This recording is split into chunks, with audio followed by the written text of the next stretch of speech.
মা লক্ষ্মী ও ভগবান বিষ্ণুর বিবাহ হলো কি করে? মা লক্ষ্মীকে ধন এবং সমৃদ্ধির দেবী বলা হয়, আর হিন্দু ধর্মে এমনটা মানা হয়েছে যদি মা লক্ষ্মী কারো উপরে প্রসন্ন হয়ে যায় তাহলে তার সমৃদ্ধি এবং ধনপ্রাপ্তি নিশ্চিত।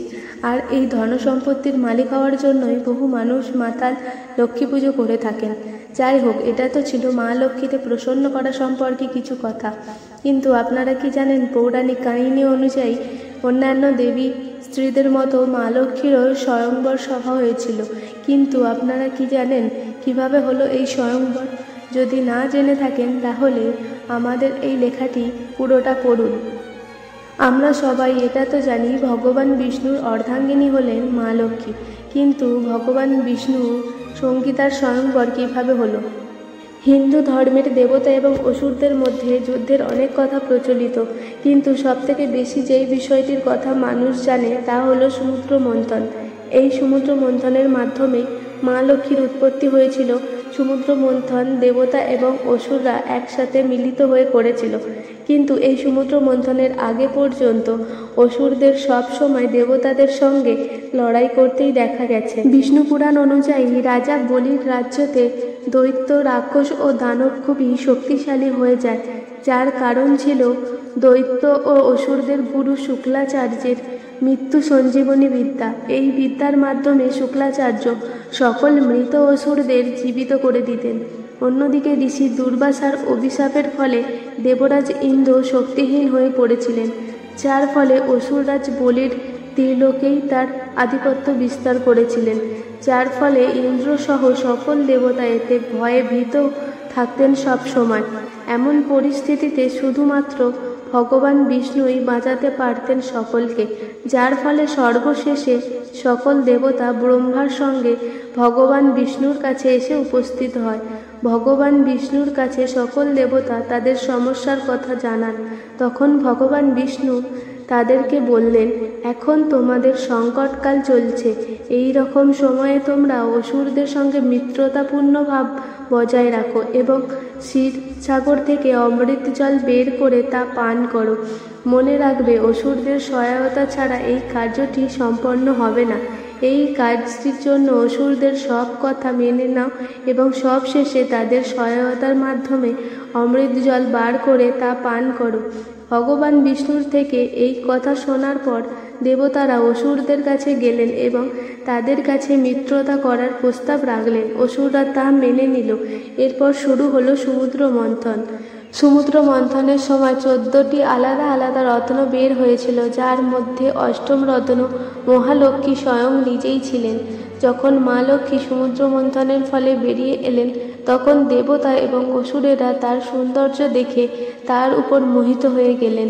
তখন অসুরদের রাজা সেখানে সকল দেবতা ও অসুরদের মাঝে প্রচার করল এই সুন্দর নারীকে সে নিজের করে নেবে, কেননা সমুদ্র থেকে উৎপন্ন হওয়া এই বস্তুর উপর অসুরদের অধিকার বেশি।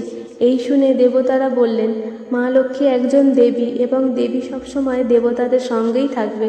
দেবতাদের মুখে এমন কথা শোনার পর অসুররা রেগে যান এবং তারা বলেন, যদি দেবতারা তাদের কথা না শোনে তাহলে তারা দেবতাদের সঙ্গে মিত্রতা ভেঙে ফেলবে, যার ফলে তাদের মধ্যে পুনরায় আগের মতো যুদ্ধ শুরু হবে।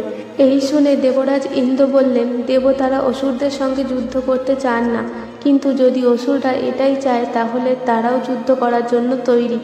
ইন্দ্রদেবের এই কথার পর সকল অসুর এবং দেবতা পরস্পর বিরোধী হয়ে সামনাসামনি মুখোমুখি হলো। এইভাবে দেবতা ও অসুরদের মধ্যে যুদ্ধ চলার পর দেবতারা যুদ্ধটি থামিয়ে ব্রহ্মার কাছে গেলেন এবং ব্রহ্মাজিকে এই সকল ঘটনা জানালেন। তখন ব্রহ্মা সকল দেবতাকে জানালেন, সমুদ্র থেকে বেরিয়ে আসা মা লক্ষ্মী হলেন বোন, আর এটা তার সম্পূর্ণ নিজের অধিকার, সে তার বর নিজে বেছে নেবে। ব্রহ্মা তখন সকল নারীর কথা চিন্তা করে তিনি জারি করলেন, সকল স্ত্রীরই তার নিজের বর বেছে নেওয়ার অধিকার থাকবে, আর এর সূচনা হবে দেবী মা লক্ষ্মীর থেকে।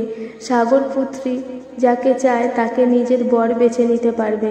ভগবান ব্রহ্মার এমন বলার পর মা লক্ষ্মীর স্বয়ংবর সভা আয়োজন করা হলো, যেখানে অসুর এবং দেবতা সকলেই যোগ দিলেন। কিন্তু মা লক্ষ্মী তো প্রথম থেকেই ভগবান বিষ্ণুকে নিজের পতি হিসেবে মেনে নিয়েছিলেন। মা লক্ষ্মী শুধু তাকেই বিবাহ করতে চান। কিন্তু স্বয়ংবর সভায় ভগবান বিষ্ণু উপস্থিত ছিলেন না, যার ফলে মা লক্ষ্মী ভয় পাচ্ছিল। তখন অসুরদের রাজা মা লক্ষ্মীকে গিয়ে বললেন, এই মালাটি আমার গলায় পরিয়ে দাও। আর তখনই ভগবান বিষ্ণু সেই স্বয়ংবর সভায় উপস্থিত হলেন, আর মাতা লক্ষ্মী তখনই ভগবান বিষ্ণুর গলায় পুষ্পের মালাটি পরিয়ে দিলেন। আর এইভাবেই মা লক্ষ্মী এবং ভগবান বিষ্ণুর স্বয়ংবর সভা সম্পন্ন হলো। এছাড়াও হিন্দু ধর্মশাস্ত্রে মাতা লক্ষ্মীর স্বয়ংবরের আরেকটি বর্ণনা মেলে। একবার নারদ মুনি তার একটি কাজে বিজয়প্রাপ্ত হন এবং তিনি বিজয়প্রাপ্ত হওয়ার পরে সেই কাজের বর্ণনা সবার কাছে এদিক সেদিক করতে লাগলেন। তখন ভগবান বিষ্ণু নারদ মুনির এই অহংকারটিকে ভেঙে তাকে সঠিক পথে আনার সিদ্ধান্ত নিলেন। বিষ্ণু এর উপায়ও খুঁজে পেয়ে গেলেন। যখন মাতা লক্ষ্মীর স্বয়ংবরের আয়োজন করা হলো, তখন আগে থেকেই মনে মনে মাতা লক্ষ্মী ভগবান বিষ্ণুকে নিজের পতি বলে মেনে নিয়েছিলেন। এইদিকে নারদ মুনি যখন মাতা লক্ষ্মীকে দেখলেন, তখন তিনি মাতা লক্ষ্মীর সুন্দরতায় মুগ্ধ হয়ে যায় এবং তার সেই কার্যের কথাটি ভুলে যান, যা তিনি সবার কাছে অহংকারের সঙ্গে বর্ণনা করেছিলেন। নারদজি তখন নিজের মনে মনেই মাতা লক্ষ্মীর সঙ্গে তার বিবাহের কথা ঠিক করে নিয়েছিলেন, কিন্তু তিনি জানতেন হরিরূপ প্রাপ্ত হওয়ার পরেই তিনি লক্ষ্মীকে বিবাহ করতে পারবেন। এই জন্য নারদ মুনি ভগবান বিষ্ণুর কাছে হরির মতো রূপ চাইতে গেলেন। ভগবান বিষ্ণু নারদ মুনির ইচ্ছা অনুযায়ী তাকে হরি রূপের বর প্রদান করলেন। এই রূপে নারদ মুনি যখন মাতা লক্ষ্মীর স্বয়ংবর সভাতে গিয়ে পৌঁছালেন, তখন তার বিশ্বাস ছিল যে এই রূপের কারণে মাতা লক্ষ্মী তার গলাতেই বরমালা প্রদান করবে। কিন্তু এমনটা হয় না। মাতা লক্ষ্মী নারদ মুনিকে ছেড়ে ভগবান বিষ্ণুকেই বরমালা প্রদান করেন। আর নারদ মুনির তো বিশ্বাসই হচ্ছিল না তার এই অদ্ভুত রূপকে মাতা লক্ষ্মী কিভাবে গ্রহণ করলো না। নারদজির হাবভাব দেখে সভায় উপস্থিত বাকিরা তাকে দেখে হাসতে লাগলো, তার উপহাস করতে লাগলেন এবং তাকে পরিষ্কার জলে নিজের মুখ দেখতে বললেন। এরপর নারদজি রেগে গিয়ে সেখান থেকে চলে আসেন। এরপরে তিনি যখন একটি জলাশয়ে নিজের চেহারাটি দেখলেন, তখন তিনি অবাক হলেন, কারণ তার চেহারাটি বানরের মতো লাগছিল। এবার তো তার রাগের কোনো সীমাই ছিল না। সে প্রচুর রেগে গিয়ে বৈকুণ্ঠতে পৌঁছালো। সে ভগবান বিষ্ণুর কাছে গিয়ে বলল, হে প্রভু, আপনি আমার সঙ্গে ছলনা করেছেন। আমি আপনাকে অভিশাপ দিচ্ছি। আপনাকে মানুষ রূপ ধারণ করে পৃথিবীতে যেতে হবে, আর যেভাবে আমাকে স্ত্রী বিয়োগ সহ্য করতে হলো, সেভাবে আপনাকেও সহ্য করতে হবে। নারদজির এই কথা শোনার পর ভগবান বিষ্ণু বললেন, হে দেবর্ষি নারদ, আপনার এই অভিশাপ আমি স্বীকার করলাম, কিন্তু আমি আপনার সঙ্গে ছলনা করিনি। হরির একটি অর্থ হলো বিষ্ণু এবং আর একটি দ্বিতীয় অর্থ হলো বানর। আমি তো আপনার ইচ্ছে মতো কার্য করেছি।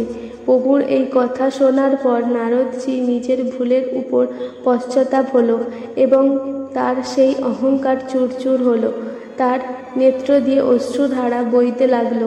আর এমনটা মনে করা হয় নারদজির অভিশাপের ফলেই ত্রেতা যুগে শ্রীরাম এবং সীতা রূপে জন্ম নেওয়ার পরেও ভগবান বিষ্ণু এবং মাতা লক্ষ্মীকে বিয়োগ অর্থাৎ একে অপরের থেকে আলাদা হওয়ার কষ্ট সহ্য করতে হয়েছিল।